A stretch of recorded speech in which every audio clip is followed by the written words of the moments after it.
మంధని దగ్గర సుందిళ్ళని ఒక క్షేత్రం ఉంది. ఆ సుందిళ్ళ క్షేత్రం కూడా అంతే.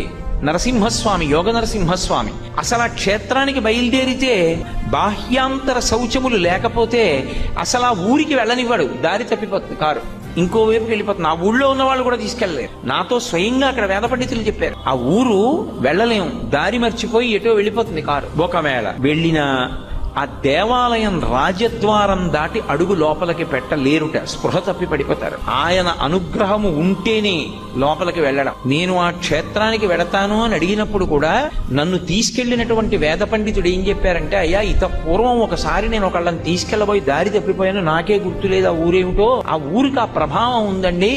మిమ్మల్ని నరసింహస్వామి అనుగ్రహమించి దర్శనమివ్వాలనుకుంటే గుళ్ళోకి రాణిస్తాడు, లేకపోతే రానివ్వడు. అర్చకుల్ని కూడా రానివ్వడు. అది విచిత్రం. అర్చకులు కూడా పడిపోతారు అక్కడ. శౌచం లేదనుకోండి లోపలికి రానివ్వడు. అనుగ్రహించాడు అనుకోండి అప్పుడు వాళ్ళు కూడా లోపలికి ఎడతారు. అంత శక్తివంతం క్షేత్రం.